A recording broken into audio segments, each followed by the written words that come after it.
Hello, my name's Rob Pearson and this is the Access Rundown of the 20 PS4 games you need to be excited about in 2015. The usual caveats apply. There are other games you should also be excited about in 2015, and some of these games might not make it out in 2015 because games are really hard to make. Now let's begin. We've seen the videos with space dinosaurs, been shown demonstrations of the world-generating tech in action, and even had it explained to us in person by the man making the game. But we still can't believe that No Man's Sky really contains a whole galaxy of explorable planets, an infinite to the point of human practicality variety of life and landscapes, which means your life will run out before the variety does, and a densely packed digital black hole of wonder and mystery.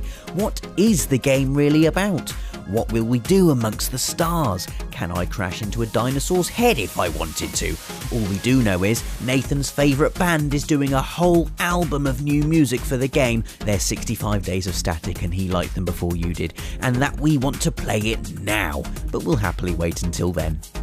We were excited about The Division anyway. New York is a brilliant setting for a city as your playground shooter. We went there and measured the place up a bit to be sure. And the post-viral event, everyone's scrap for bean scenario plays on our still tingling Last of Us feelings. But after Destiny, we're more sure it'll work than ever. It specifically being an online console shooter with heavy RPG elements and an emphasis on tech and teamwork. If we fall for it as hard as we did for Bungie's Space Guns Epic, then you'll be seeing a great deal of us in New York.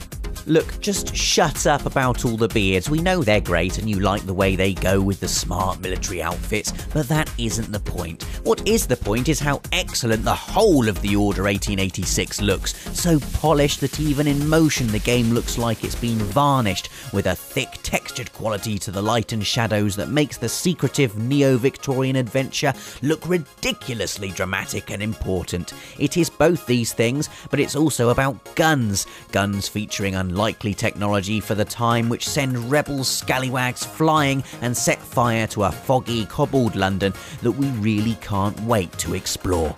And speaking of foggy, cobbled places we can't wait to explore, that's pretty much the opposite of how we feel about E. Harnham, the new, hollowed out and haunted location of Dark Souls follow-up Bloodborne. It shares the same Victorian influences and shadowy hammer gloss as the Order, but with actually terrifying monstrosities lurking in the places we can't see, ready to leap out and impale, unman and dehumanise us in ways we find terrifically unpleasant.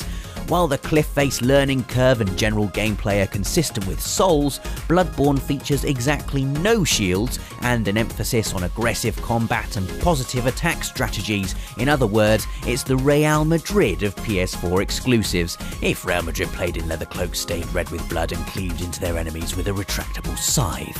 The moment we realised how much we wanted to play DICE's upcoming Star Wars Battlefront was at the EA conference of E3 2014, where they played some John Williams music, showed some art inspired by Endor and Hoth, and we were struck by the fact that the studio that makes Battlefield is making an actual real Star Wars game. Since then, of course, the trailer for J.J. Abrams' new film has been released. Apparently, some people were quite excited, and the new Battlefront is pegged to come out around the same time. Expect glorious locations, expect huge tactical multiplayer battles, and expect us to get a chill every time Williams' score strikes up.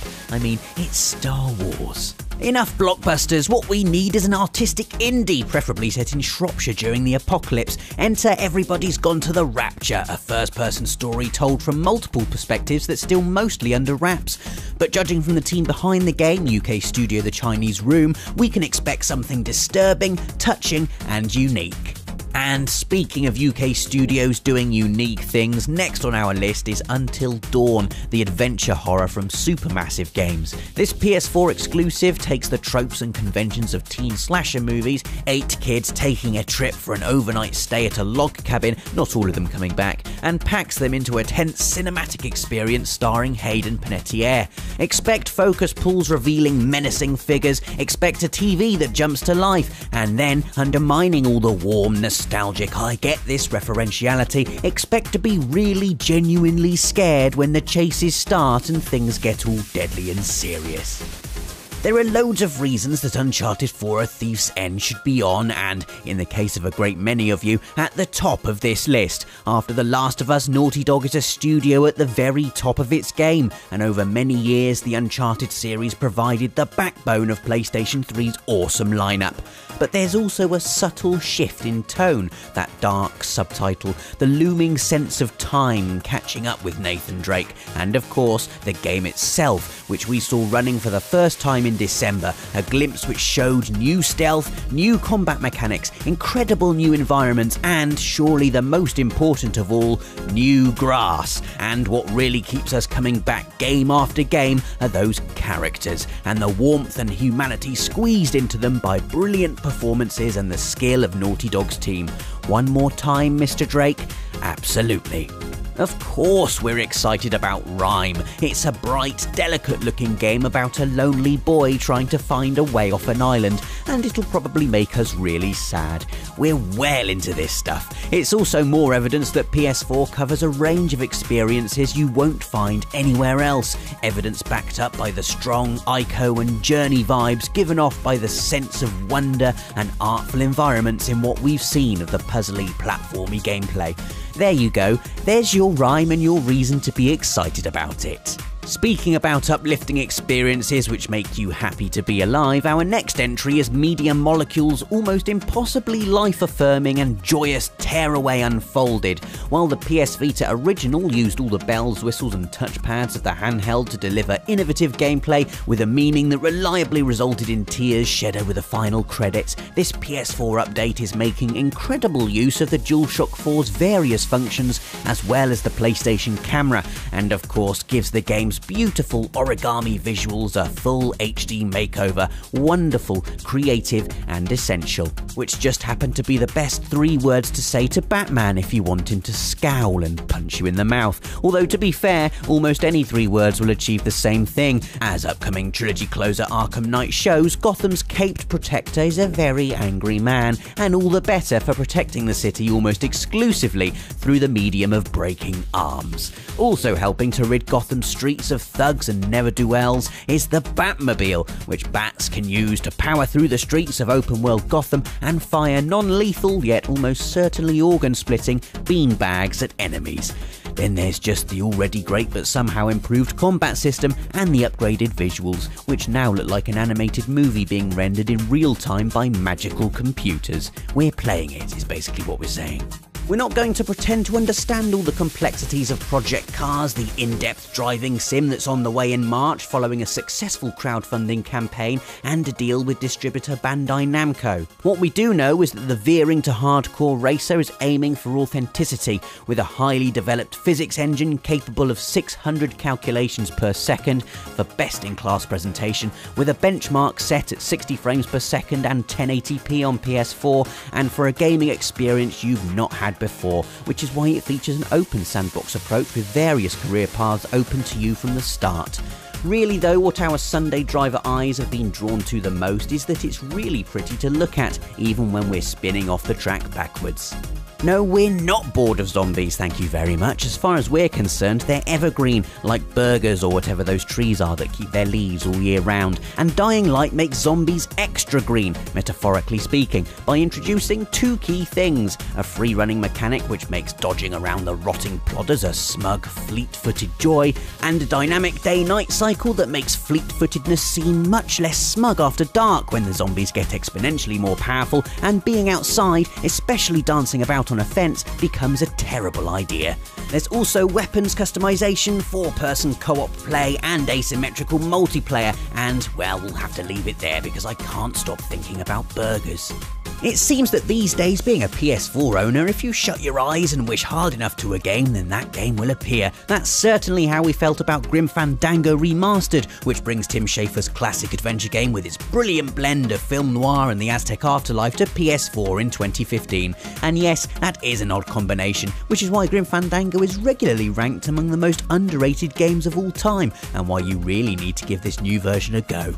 Hotline Miami was like a hot neon disco of deadly violence and surprisingly awesome music, a tight, furious throwback to the days of video nasties and vigilantism, with a deranged storyline and a compulsively violent hero who might have been imagining it all anyway. So of course we're excited about the follow-up Wrong Number, which brings more of the same, only with new characters, each with unique appearances and attributes, and an unlockable hard mode which makes enemies tougher, and the whole thing more awash with desperation and twitchy fatalities. Sounds perfect to us. If Dragon Age Inquisition gave you a taste for high fantasy open world adventure, then set your dials to, oh my god, for The Witcher 3 Wild Hunt, an action heavy role player with 2 playable characters. Series mainstay Geralt is a gruff monster killing sword and magic master, while newly playable Ciri adds a welcome feminine touch, by which we mean she kicks ass. Expect an epic story, an enormously detailed open world to explore, and plenty of lightning fast real-time combat. Expect to book a week off work for when it comes out. Expect it to be utterly amazing. We've been waiting a long time for this one, since it was a completely different game called Final Fantasy Versus 13 on PS3 in fact, but the wait is almost over, with Final Fantasy 15's release in 2015 looking very likely thanks to the fact a playable demo for the game comes bundled with Final Fantasy Type 0 HD in March. That means it's not long at all until we get to flippantly murder majestic wildlife in one of the most beautiful fantasy landscapes we've ever witnessed. Plus the battle system looks an exciting mix of micromanaging strategy and jumping around skyscrapers with a magic sword. And if you were worried 15 was leaning too close to reality, what with its cars and black t-shirts, well, just look at the size of that thing. You're not going to run into one of those on the M4. When we saw Kingdom Hearts 3 revealed at E3 2014, we all pretended to be cool and didn't squeal with excitement because we're grown adults and a game with Donald Duck and Disney princesses is like, you know, whatever. But oh my god, Kingdom Hearts 3 looks incredible, the way the dazzling cartoon visuals have evolved into strokes of gorgeous next-gen vibrancy, the way it feels every bit as magic as it did back in 2002 on PS2. That's right, it's been a whole generation since we've seen Sora and pals in a full-blown home console Kingdom Hearts game, and the return of the Keyblade Master can't come soon enough. Who knows what new Disney worlds we'll get to uncover? We can dream. Oh, 2015, stop spoiling us. Metal Gear Solid 5 The Phantom Pain has us reeling with excitement, mainly as the taster we've had in Ground Zeroes was a versatile, varied treat. Consider the main event is approximately 200 times the size of Ground Zeroes, and the stealthy possibilities seem near endless, and that's without mentioning the base-building multiplayer or the inclusion of a full-blown Metal Gear Online, which is shaping up to be an incredible game in its own right. Ultimately though, it's the sprawling epic story of the Phantom Pain we really can't wait to get stuck into, unravelling its mysteries, slipping through its gorgeous scenery, punching a man in the face because he stared for too long at a lady on a box. Ah yes, you kept us waiting, but we forgive you. Lastly, what better way to end than with a shower of blood and erupting limbs that announce the arrival of Mortal Kombat 10. The venerable fighter returns for a 10th outing in April, bringing not just the expected lorry load of skin-stripping, skull-crushing fatalities, but also the environmental interaction system seen in NetherRealm's other fighter, Injustice Gods Among Us, and new combat variations for each character. There's also the small matter of the brutal combat and all these fatalities, more than any other Mortal Kombat game has ever featured, being delivered to us at 60 frames per second and 1080p, meaning we'll get to see every blow landed and drop of blood spilled. Merry 2015. And that is the big list of PS4 games that we think you should definitely be excited for in 2015. Subscribe to stick with us through the year if you want to see the latest on all these games as they emerge. Like this video if you enjoyed it, and let us know in the comments what game you're most excited about in 2015, especially if we didn't mention it on our list.